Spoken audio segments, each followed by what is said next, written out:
Hello everyone. हम लोग पढ़ रहे थे ज्योग्राफी और ज्योग्राफी में हम लोगों ने भौगोलिक स्थिति स्टार्ट किया था और आज का जो टॉपिक है वो रहेगा भारत के प्रमुख पर्वत। तो चलिए स्टार्ट करते हैं और फटाफट इन क्वेश्चंस को कंप्लीट करते हैं। और स्टार्ट है। हिमालय का सर्वोच्च शिखर कौन सा है? तो हिमालय का सर्वोच्च शिखर माउंट एवरेस्ट है। और आप लोग कमेंट करेंगे कि जो माउंट एवरेस्ट है इसकी जो ऊंचाई है वो कितनी है। भारत की सबसे ऊंची चोटी कौन सी है? तो ये है K2 भारत की। इसके बाद है भारत में हिमालय पर्वत श्रृंखला की सबसे ऊंची चोटी कौन सी है? कंचनजंगा। जो क्या है कि भारत में है, भारत की पूछा जाता है। थोड़ा सा शब्द में इसलिए मैं जा रही हूँ क्योंकि एग्ज़ाम्स में पूछा जाएगा इस तरह से, तो हम आंसर क्या देंगे। भारत की सबसे ऊंची चोटी K2 और भारत में हिमालय पर्वत श्रृंखला की सबसे ऊंची चोटी, तो आंसर हो जाएगा कंचनजंगा। कौन सी हिमालय की पर्वत चोटी असम राज्य में है? तो असम में है नाम्बावरवे। और हिमालय की उत्पत्ति किस भू सन्निधि से हुई है? तो टेथिस सागर से हुई है हिमालय पर्वत की उत्पत्ति। अब है भारत की कौन सी पर्वत चोटी है जो संसार की दूसरी सबसे ऊंची चोटी है? वो है K2। काकाकोरम पर्वत श्रृंखला का दूसरा नाम क्या है? कृष्णागिरी। तो कृष्णागिरी काकाकोरम एक ही है। अगला है लघु हिमालय श्रेणी के ढालों पर छोटे छोटे घास के मैदानों को क्या कहा जाता है?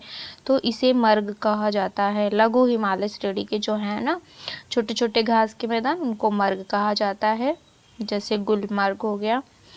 और हिमालय पर्वत की अराक न्योमा नामक चोटी है जो वो किस देश में है? तो वो है म्यांमार में। म्यांमार में है अराका न्योमा।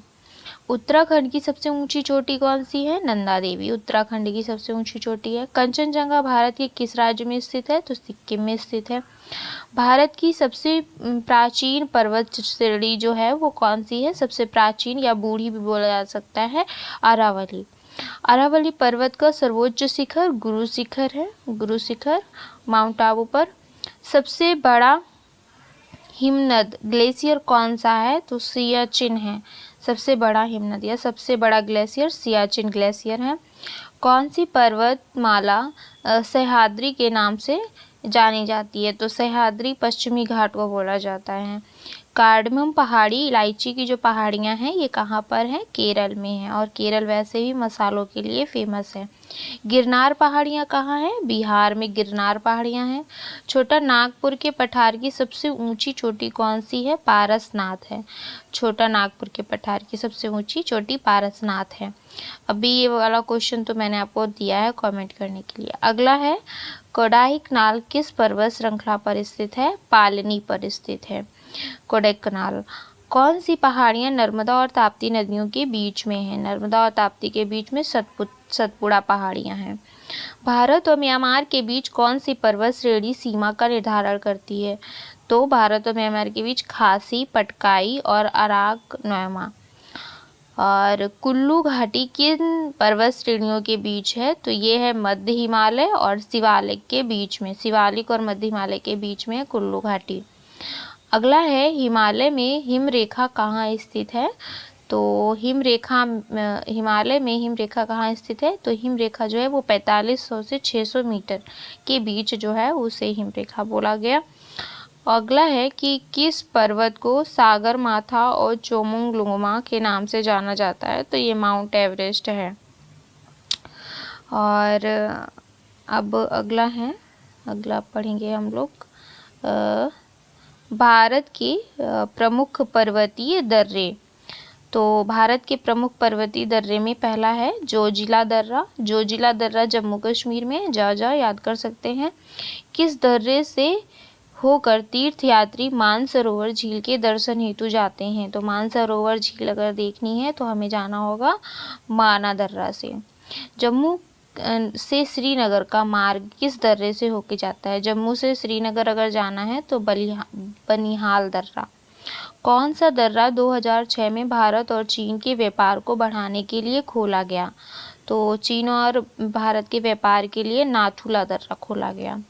तुजू दर्रा भारत को किस देश से जोड़ता है? तो ये म्यांमार से जोड़ता है। तुजू दर्रा म्यांमार से जोड़ता है।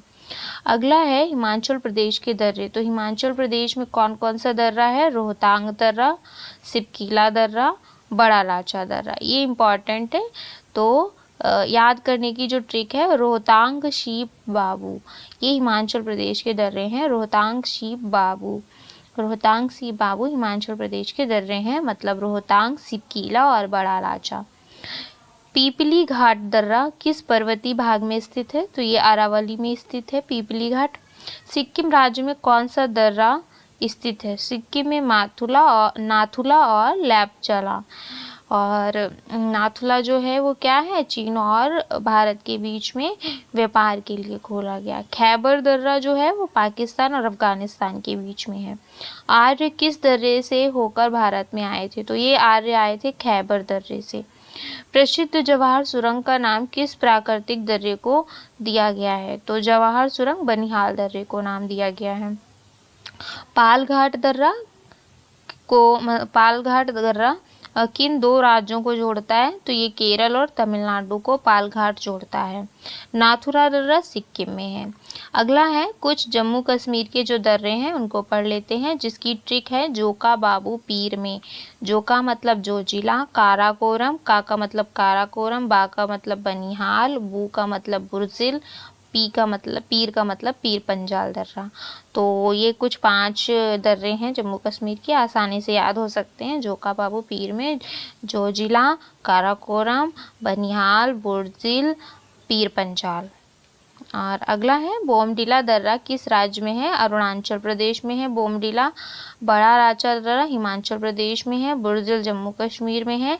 नासिक और मुंबई को कौन सा दर्रा जोड़ता है? नासिक और मुंबई को थाल घाट जोड़ता है, थाल घाट दर्रा। कोलकाता और मुंबई को कौन सा दर्रा जोड़ता है? कोलकाता और मुंबई को कौन सा दर्रा जोड़ता है? नहीं, कुछ गड़बड़ है यहाँ पे। कोलकाता नहीं, कर्नाटक होगा। कौन सा दर्रा है? तो ये भोर घाट दर्रा है। थाल घाट और भोर घाट दर्रे किस पर्वतमाला में स्थित है? तो ये पश्चिमी घाट में स्थित है। थाल घाट और भोर घाट ये पश्चिमी घाट में है। अब आते हैं भारत की जलवायु। और भारत की जलवायु कैसी जलवायु है? भारत की जलवायु है उष्णकटिबंधीय। भारत की जलवायु है उष्णकटिबंधीय मानसूनी जलवायु है। भारत में सबसे अधिक वर्षा किस मानसून से होती है? भारत में दक्षिण पश्चिम मानसून से सबसे अधिक वर्षा होती है। चलिए अब अगला है क्वेश्चन। भारत के कोरोमंडल तट पर किस माह में सबसे अधिक वर्षा नहीं होती है? सबसे अधिक वर्षा नहीं होती है अक्टूबर और नवंबर में। भारत के किस राज्य में दक्षिण पश्चिम मानसून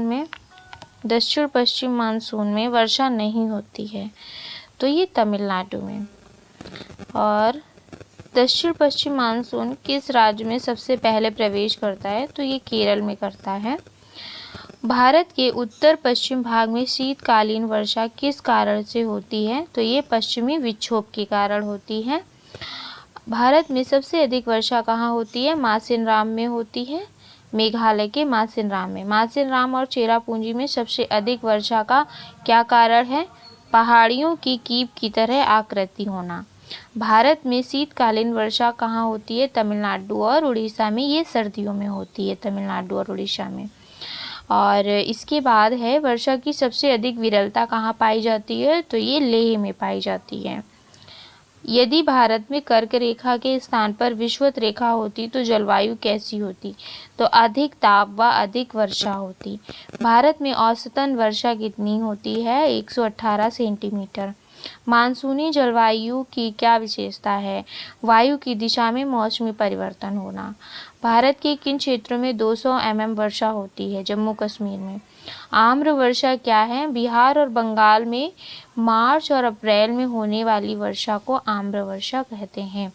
मार्च और अप्रैल में जो वर्षा हो रही है बिहार बंगाल में, आम्र वर्षा कहलाएगी।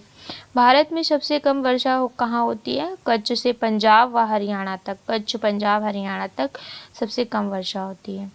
दक्षिण पश्चिम मानसून से भारत को कुल कितनी वर्षा मिलती है? 75% मिलती है दक्षिण पश्चिम से।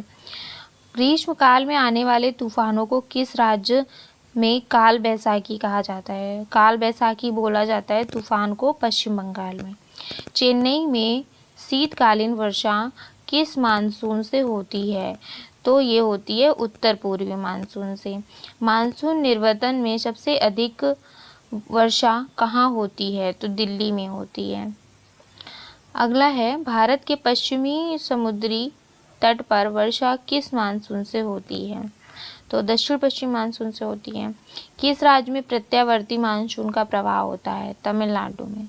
किस राज्य में प्रत्यावर्ती मानसून का प्रभाव होता है? तमिलनाडु में। भारत के किस राज्य में उत्तर पूर्वी मानसून से वर्षा होती है? तमिलनाडु में। पुणे में मुंबई से कम वर्षा क्यों होती है? वृष्टि छाया के कारण होती है।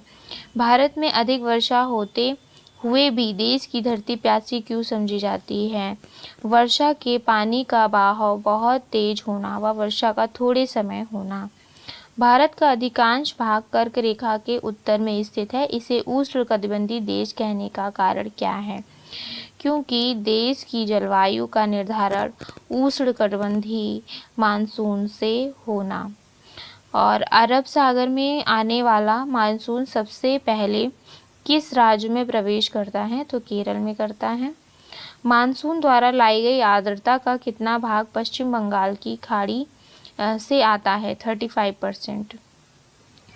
अगला है, किस मानसून के कारण भारतीय उपमहाद्वीप पर ग्रीष्म ऋतु में उच्च तापमान एवं निम्न दाब हिंद महासागर में वायु का आकर्षण होता है? तो ये होता है दक्षिण पश्चिम मानसून के कारण। और अगला है, अब हम लोग वन पढ़ेंगे भारत के। तो भारत के जो वन हैं, भारत में वन महोत्सव मनाया जाता है जुलाई के पहले वीक में। और राष्ट्रीय वन नीति का शुभारंभ हुआ था 1952 में। वनों के कटाव को रोकने के लिए कौन सा आंदोलन चलाया गया था? तो ये चलाया गया था चिपको आंदोलन।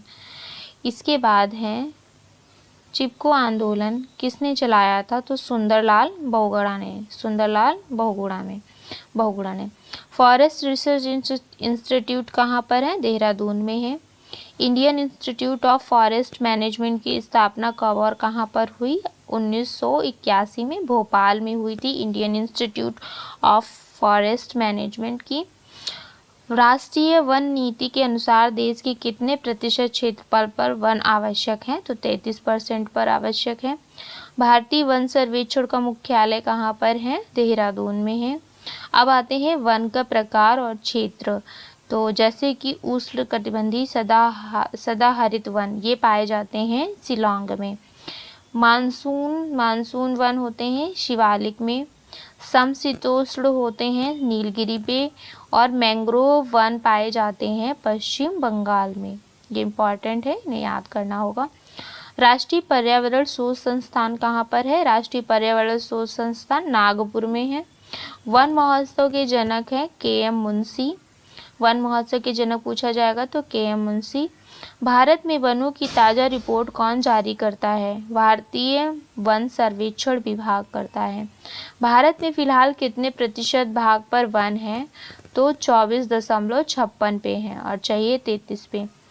और भारत में सबसे अधिक वन किस राज्य में है? तो एमपी में है। भारतीय वन सर्वेक्षण विभाग की स्थापना हुई 1981 में। भारत में किस प्रकार के वन सर्वाधिक पाए जाते हैं? तो उष्णार्ध पतझड़ वन पाए जाते हैं। भारत में चंदन की लकड़ी के वन सबसे अधिक कहाँ पाए जाते हैं? तो कर्नाटक में पाए जाते हैं। साइलेंट वैली क्यों प्रसिद्ध है? जैव विविधता के कारण प्रसिद्ध है। साइलेंट वैली कहाँ पर है? तो ये केरल में है। फूलों की घाटी कहाँ है? उत्तराखंड में है। कौन सा राज्य शहतूत रेशम उत्पादित करता है? कर्नाटक करता है। भारत में सबसे महत्वपूर्ण व्यावसायिक वन कौन सा है? उष्णकटिबंधीय सदाबहार वन है। भारत में सबसे अधिक महत्वपूर्ण व्यावसायिक वन कौन सा है? उष्णकटिबंधीय अर्ध सदाबहार वन। भारत में उष्णकटिबंधीय और शीतोष्णकटिबंधीय वनों का प्रतिशत कितना है? तो 93% और 7% है। भारत में सबसे प्रमुख वनस्पति कौन सी है? पतझड़ वन है। उष्णकटिबंधीय सदाबहार वन कहाँ पाए जाते हैं? तो प्रायद्वीपीय पठार में पाए जाते हैं। भारत के किस राज्य में सबसे कम वन पाए जाते हैं? तो हरियाणा में। भारत के पश्चिमी घाट पर किस प्रकार की वनस्पति पाई जाती है? पश्चिमी घाट पर सदाहरित। दलदली एवं ज्वार भाटा वाले क्षेत्रों में पाए जाने वाले वनों को क्या कहा जाता है? मैंग्रोव वन कहा जाता है। वनों की दृष्टि से भारत के शीर्ष 3 राज्यों का अवरोही क्रम बताइए। तो शीर्ष सबसे ज़्यादा मध्य प्रदेश में, उसके बाद अरुणाचल प्रदेश में और उसके बाद छत्तीसगढ़ में। तो सबसे ज़्यादा एमपी में हो गए, फिर उससे कम अरुणाचल प्रदेश, उससे कम हो गए छत्तीसगढ़ में। कौन सा वृक्ष सदाबहार वृक्षों की श्रेणी में नहीं आता है? तो महोगनी सदाबहार में नहीं आता है। अगला है ज्वारीय वन सर्वाधिक कहाँ पाए जाते हैं? तो डेल्टाई भागों में पाए जाते हैं ज्वारीय वन। कितनी ऊंचाई के बाद हिमाचल पर वनस्पति नहीं उगती है? हिमाचल पर वनस्पति नहीं उगेगी अगर 600 मीटर की ऊंचाई के बाद। अब पढ़ते हैं, अगला है गंगा ब्रह्मपुत्र के डेल्टाई क्षेत्रों में किस वृक्ष की अधिकता के कारण इसे सुंदर वन कहा जाता है? सुंदरी। किस वृक्ष की? मतलब वहाँ पे सुंदरी वन सबसे ज़्यादा है, इसलिए सुंदर वन बोला गया। और इसके बाद भारत में जैव विविधता के ताप स्थल कौन से हैं? तो जैव विविधता के ताप स्थल पूर्वी हिमालय और पश्चिमी घाट ये हैं। भारत के किस भौतिक प्रदेश में उष्णकटिबंधीय से लेकर अल्पाइन प्रकार की वनस्पति पाई जाती है? तो उत्तर हिमालय का पर्वतीय प्रदेश। अगला है किस स्थान में 100 सेंटीमीटर से 200 सेंटीमीटर औसत वर्षा होती है? वहाँ किस प्रकार के वन पाए जाते हैं? तो वहाँ ऊष्णार्ध पतझड़ वन पाए जाते हैं, जहाँ पर औसत वर्षा 100 से 200 सेंटीमीटर होती है। ये भी इम्पॉर्टेंट क्वेश्चन है। केंद्र सरकार ने नई वन नीति की घोषणा कब की थी? तो 1988 में की थी केंद्रीय नई वन नीति की घोषणा। चलिए, तो यहाँ तक हम लोगों ने ज्योग्राफी में काफ़ी कुछ कंप्लीट कर लिया है। अब अगला टॉपिक जो रहेगा वो रहेगा भारत के राष्ट्रीय उद्यान, पक्षी विहार और अभयारण्य पढ़ेंगे हम लोग अगले टॉपिक में। चलिए, तब तक के लिए bye bye and I hope आप लोग मेरे वीडियोस को लाइक करेंगे। चलिए, बाय।